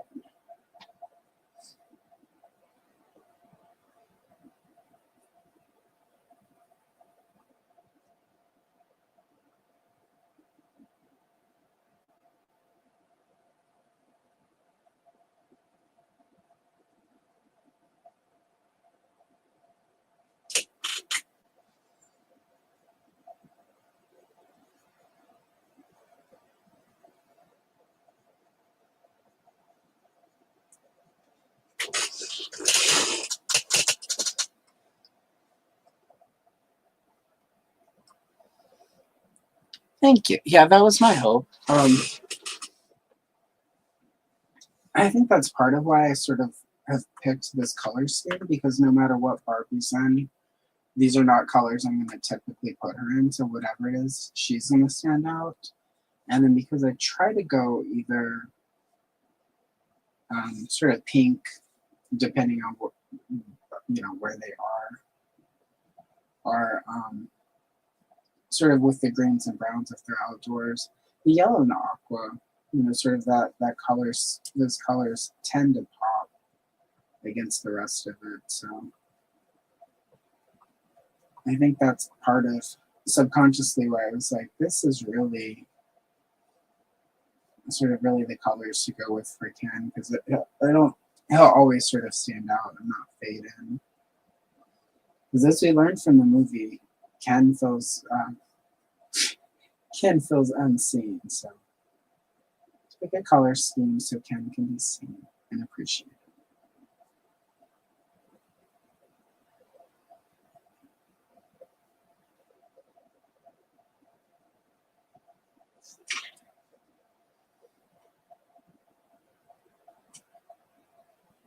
Go a little bit heavier than I might normally with the pumpkin orange. At this point, Ken tended to actually be dark-haired just as much as he would be blonde. And he also tended to be a lot more peach in his complexion than Barbie. So we're going to peach him out a little bit more here. We're going to go back to the Nubby box. Let's see if I have box. Oh, I do not. Okay. Just always want to check first. Make sure there's not something we can use up. I'm going to use Salmon Pink.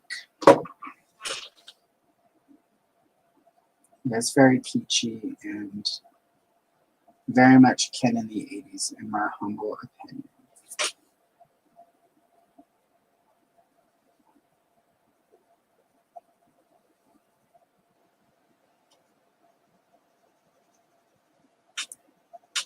Not quite suntan Ken, but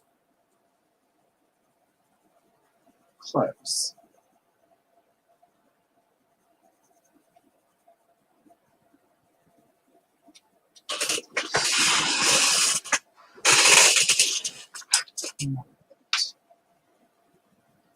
Just checking the time. Oh, 12 minutes. Yeah, we are probably not going to get to Barbie until Sunday. So I do apologize for that. But in between Barbie and the Lord of the Rings and the Supergirl, that should be just enough between these 3 pages to fill out the full 2 hours. So, and it'll be a nice variety. Oh, yeah, I'm really liking this.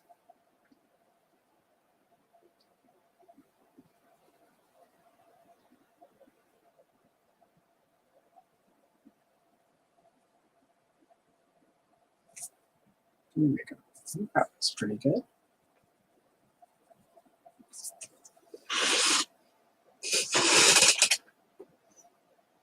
Oh.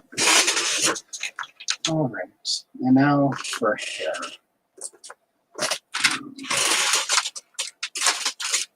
Let's see, we're going to start with this, which is burnt ochre. It would help if I actually tightened the pencil extender enough.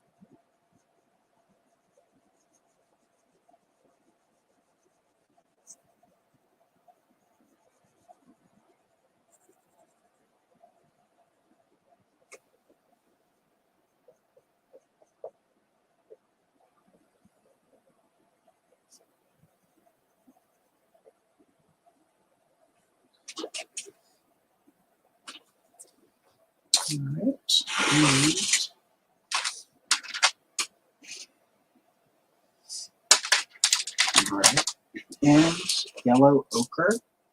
I'm just going to go in and use that to kind of blend everything down.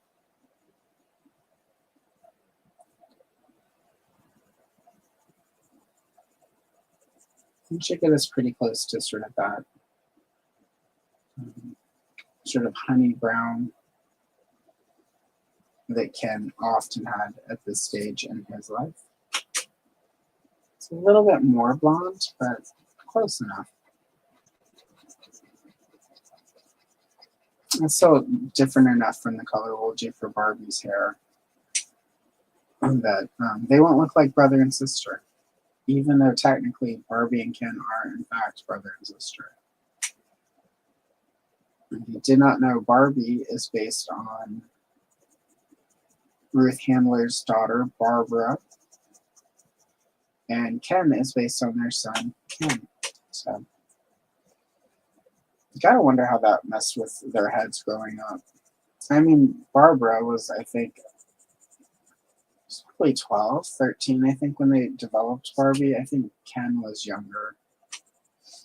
So,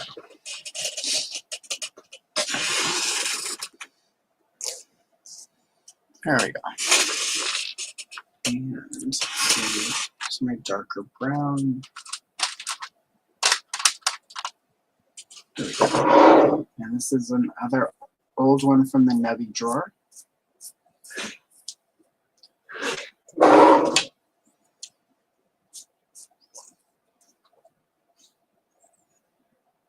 I can go in and use this to darken his hair in a few places.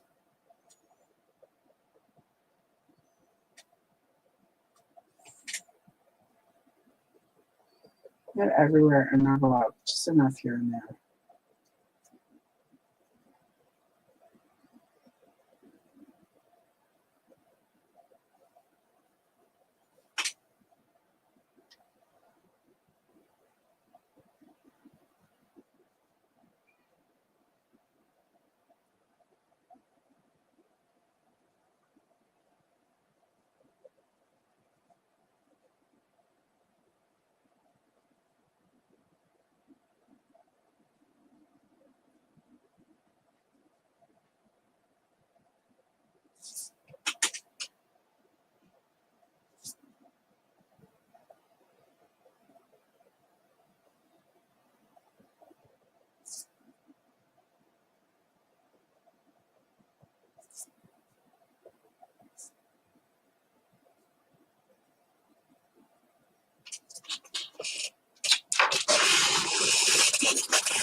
Oh.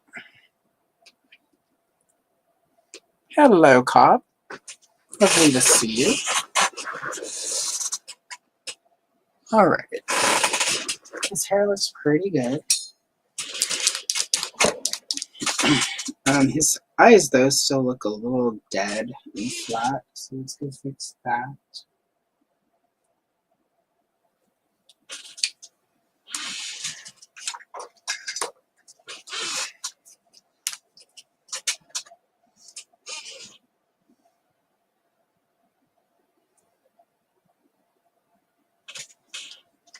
There we are. All right.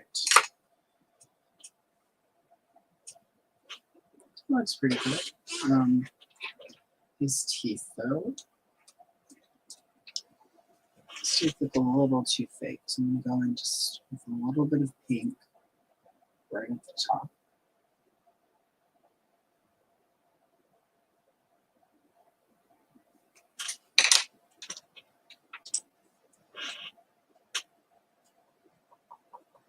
Extra much. Excellent. There we go.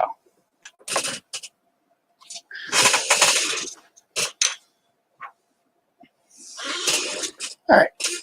All right, we've got 5 minutes, so we're definitely not going to finish Barbie. Let's see. So I'm going to do her skirt in a hot pink, which is this one. And then for her top, I'm going to use probably amethyst, or maybe flip those. Either way, her shoes are going to be amethyst. So I'm going to go ahead and start the shoes.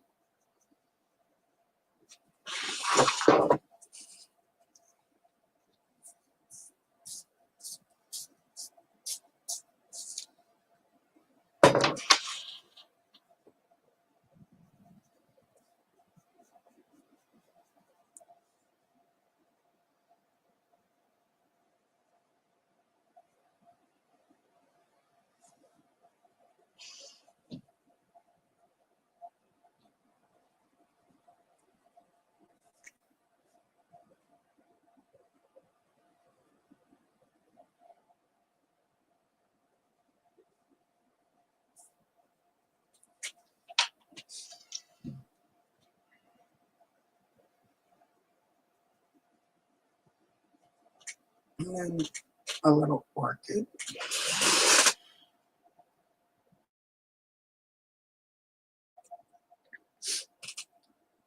Happy Valentine's Day to you, Cop. Hope you're having a good day so far.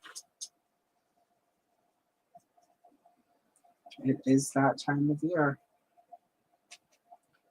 Or for those who celebrated, happy Galentine's Day. which I believe was given to us by Parks and Rec, which is one of my favorite shows.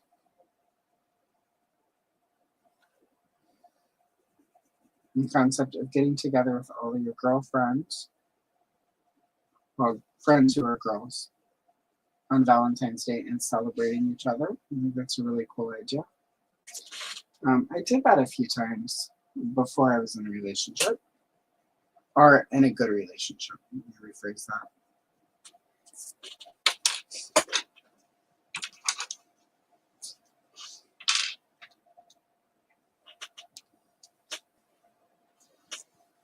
I'm just going to use some of the stark purple to shade a little bit of these shoes.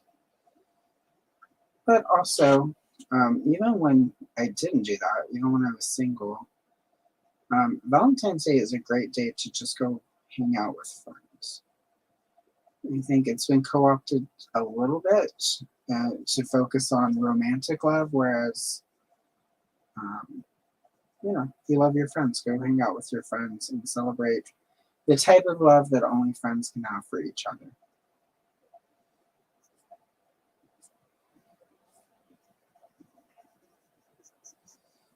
And since Valentine's Day as a holiday was created by like Hallmark to sort of just sell cards and candy and stuff, reappropriating it for whatever the hell you want it to be, nothing wrong with that.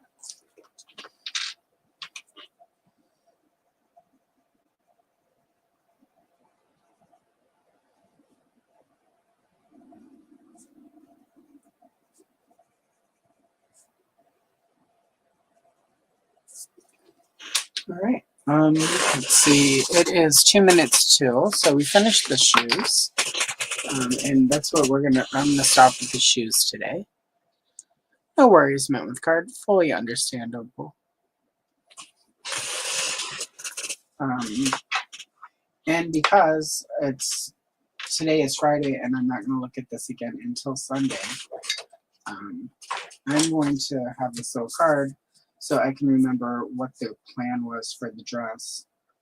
And originally I had said the top and these lavenders, but I'm going to actually do the skirt in that color because this belt, I'm going to say, is part of the skirt itself, and I really want that to sort of match the shoes. Again, we're going to go matchy-matchy, but I think the hot pink will work really well for her top.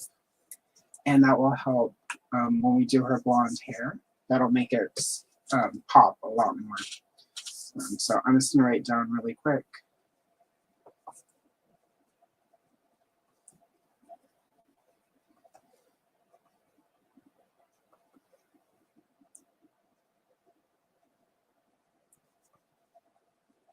And this is just so I remember what these colors were.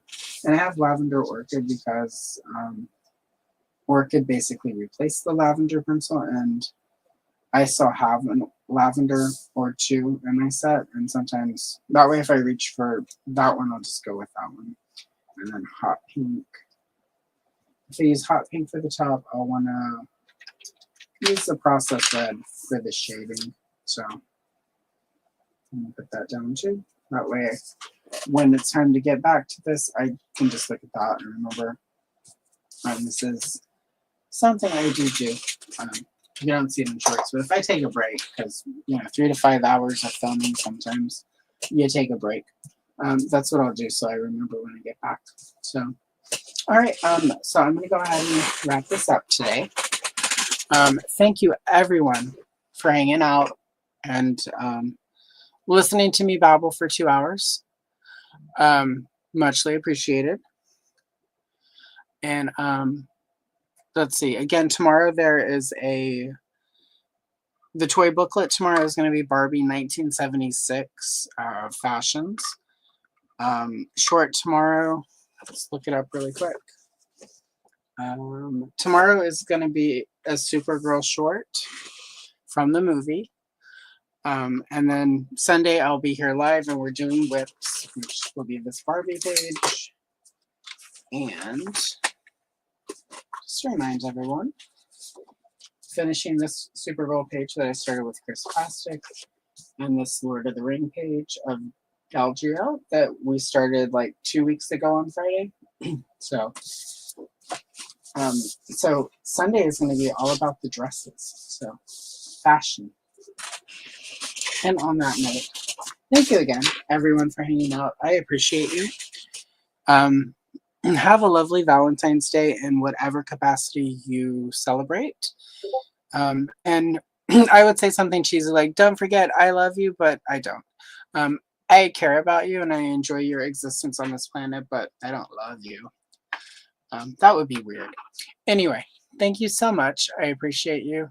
As mentioned, I will see you again in the next one. Bye.